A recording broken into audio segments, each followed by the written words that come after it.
What's up, Thrashers, and welcome back once again to the Thrash Maniac 99 YouTube channel. And, well, I wanted to start a little discussion amongst metal YouTubers or metalheads in general, because I find myself, the more I think about this particular topic, the more I end up kind of scratching my head about it. And so basically, I encourage discussion about this, whether in the comments or in video responses.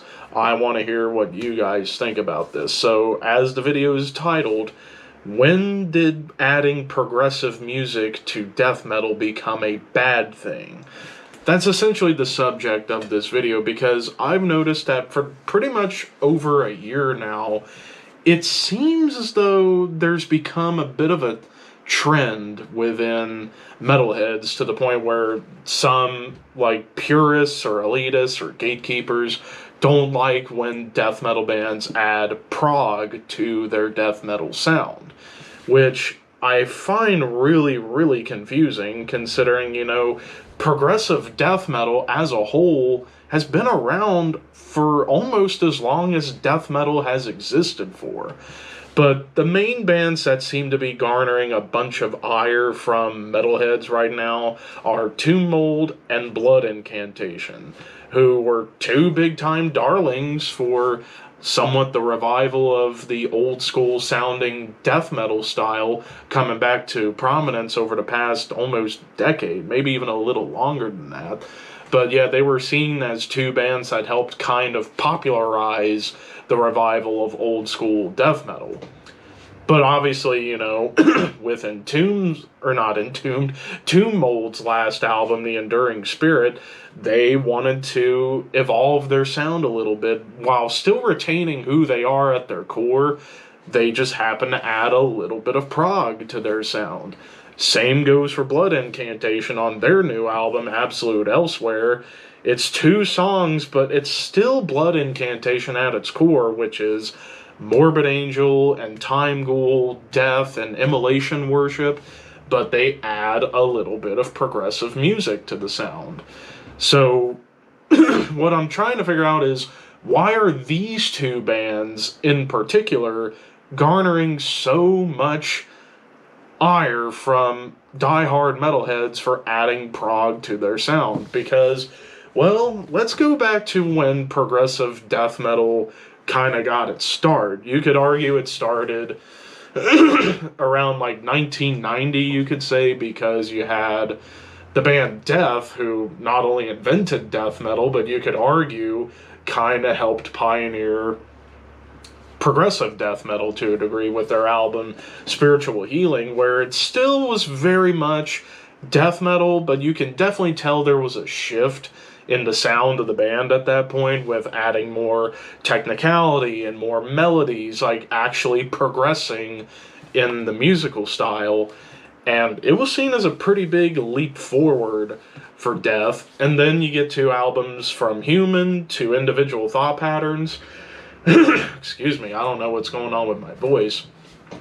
But you began to notice more evolution going on, like it becomes more progressive over time, like not as much about technicality apart from perhaps Individual Thought Patterns, but like Human was like straight up prog death. Individual Thought Patterns was kind of bridging more towards tech death, and then Symbolic and Sound of Perseverance are clear-cut progressive death metal albums, yet all those albums are universally beloved because people touted Death as like an innovator and a kind of were a bit ahead of their time a little bit in terms of adding prog to this extreme style.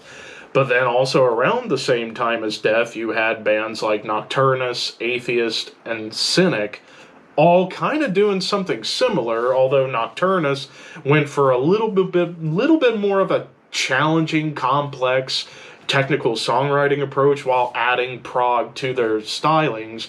Even the keyboards kind of helped add a little bit to the sound to a degree. And then you have Atheist, who are just mostly about technicality and just going bonkers. And then you had Cynic, who are more about mixing death metal with like jazz fusion influences and a little bit of prog rock. So yeah, out of Florida, those four bands were pioneering the entire progressive death metal fusion genre. But then you go over to Sweden, the two big bands of Edge of Sanity and Opeth. Starting with Edge of Sanity, starting out obviously as more of a straight up Swedish death metal band, and then from, Unorthodox and Spectral Sorrows, they begun to incorporate more melody and progressive songwriting into the style. And then it gets pretty much perfected on albums like Purgatory, Afterglow, and especially Crimson, where it is clear cut progressive death metal. Then along come Opeth, who right off the rip were striving to mix death metal with prog. And from Orchid all the way to Watershed, most of those albums universally beloved because Opeth were really pushing forward a style of metal that not a whole lot of bands were willing to take the chance on at that point, unless you were like really into the underground and you somehow pulled out a bunch of progressive death metal bands that nobody's ever heard of. Opeth was really kind of spearheading a bigger movement within progressive death metal with albums like Still Life and especially Blackwater Park. And then through the influence of Opeth and others, then along comes a band like Gojira, who you could argue are a progressive death metal band, even though like the death metal on the last couple of albums has started to wane, but there's still moments of it there. Like death metal is still a part of their sound, just not as prevalent on the last two albums. But from like L'Enfant Sauvage on back to Terra Incognita, they were a progressive death metal band that just happened to incorporate elements of groove metal into their sound, like particularly in some of the rhythms and some of the riff arrangements, but still progressive death metal, very much Morbid Angel and death inspired, but mixing in elements of bands like Meshuggah and Metallica. So Gojira was kind of trudging along and kind of making progressive death metal a little more heavy, a little more rhythmically complex through the influence of bands like Meshuggah. And then you even get like the hybrid bands between tech death and progressive death metal. Bands like Obscura, for example, you could say to a degree are progressive death metal, similar to how Death was in the 90s. And they hardly get a lot of flack. In fact, like almost, I would say every album they've put out has been universally well received and continue to be a loved band, even if you may disagree with the lineup shifts due to Stefan Kummer's kind of perfectionist attitude or whatever's going on behind the scenes of that band. But still, the music still remains great and evolving. And hell, over here in America, you got bands like Black Crown Initiate, for example, who pretty much bring the genre back to basics a little bit, like less about technicality and more about songwriting. And like you can definitely tell they were into Opeth and Gojira, even Mastodon, and like Black Crown Initiate's 3 albums have been unbelievably fantastic, if that's even a phrase, but they just keep getting better and better as songwriters and as musicians. Hell, even Job for a Cowboy moved away from their deathcore sound and then became just straight up death metal. Now they're progressive death metal, almost more or less in the vein of like Obscura and such, where it's a little bit more complex and a little bit technical, but still very proggy. So those bands that I just brought up are universally, for the most part, beloved in the progressive death metal world, and hell, even in death metal, even Job for a Cowboy, their last couple of albums, a lot of people really like it because they began to become more progressive. Where in the world did the hate for progressive death metal start coming in, apart from what I brought up earlier with Tomb Mold and Blood Incantation over the past year, wanting to do what the bands that came before them were doing? Hell, even a band like Horrendous, who you could argue were the real band that kickstarted the revival of old school death metal in modern times, like in the 2010s, yet they don't get any flack for going prog. It's like, where is the consistency here? I guess with Tomb Mold, like a reason why a lot of people want to crap on them is because of some meaningless magazine cover where they weren't wearing metal shirts, and people got really upset about that. And it's like, why does that have to be a measure about how metal a band is just based off of the way they dress? Why does that have to matter? And then in the case of Blood Incantation, I guess they got a lot of flack because they decided to do a dark space ambient EP called Time Wave Zero in 2022, which I don't hate it. I kind of enjoyed the fact that Blood Incantation were willing to do a one-off and see how it would work. And it was more a passion project, and people were expecting it to be a death metal EP because they're like, oh, it's supposed to be death metal. Look at their logo. It's too spooky and you can't read it. But yet they flat out admitted before the EP came out, it wasn't death metal. It was a passion project of space ambient music. Yet people still believe that they were tricking you, but yet they were being honest the entire time. And it's been like almost ever since that point that people want to suddenly dog on Blood Incantation. And now with the new album Absolute Elsewhere, I've seen some reviews on like Metal Archives where it's like people are just like, oh my god, they're so pretentious. It's like, how is evolving your sound considered pretentious? And if anything, if people would actually listen to the damn album, they would realize that there is still so much old school death metal on that album. Like I said, Morbid Angel, Time Ghoul, Death, Immolation, all there.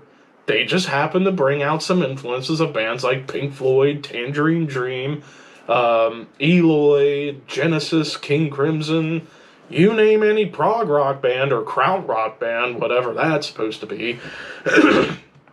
And yeah, they wanted to sprinkle in some of those influences into what they were already doing. What is wrong with doing that? I don't get the hate for these guys because it just... I mean, again, this might go into a bit of a mini argument about gatekeeping and metal elitism, where the quote-unquote real death metal fans don't like when bands decide to add prog to the sound. And it's like, yeah, a lot of these same fans loved when Death did it, loved when Obscura did it, loved when Opeth did it, Edge of Sanity, Nocturnus, I can go on and on. Point is, those bands didn't get shat on for going the prog death metal direction, but now all of a sudden Tomb Mold and Blood Incantation get shit on. It just, I don't understand. Like, basically what I'm trying to ask is, like, why is it becoming a thing to do to crap on bands who decide to mix prog with death metal all of a sudden? I just don't understand. And again, I encourage discussion for this video because, well, I'm just curious to hear what you guys think about all this, because pretty much what sparked me to do this video was reading some of the reviews of the new Blood Incantation on Metal Archives. And I'm just going to flat out say it's a lot of these people don't know what the hell they're talking about and can't appreciate bands that want to explore. And does it work out at times? Absolutely. Does it not work out at times? You betcha. That's the beauty of music. You try different things and see what happens. If it don't work, you can always go back to what you were doing before. If it does work, well then, hey, job well done. So, but yeah, that was pretty much all I wanted to talk about on this video. I know this kind of went a little bit long-winded, but I mean, I just wanted to bring up examples of bands that managed to mix death metal with prog, and fans and metalheads love those bands, but now all of a sudden with Tomb Mold and Blood Incantation, they get shit for it. And I'm just trying to figure out, like, why is this a thing? Why are people crapping on these two bands for one to experiment with prog within their death metal sound? So that pretty much does it for this video. Thank you guys for watching. What do you guys think about this whole discussion here? Again, if you want to make a video response, be sure to tag me in it so I can watch. And if you would want to just comment, then leave a comment down below letting me know your thoughts on this whole thing. But anyways, thank you guys for watching. Don't forget to like, comment, share, subscribe, all that fun stuff. Keep your horns high and your dreams wet. Thank you for your patronage.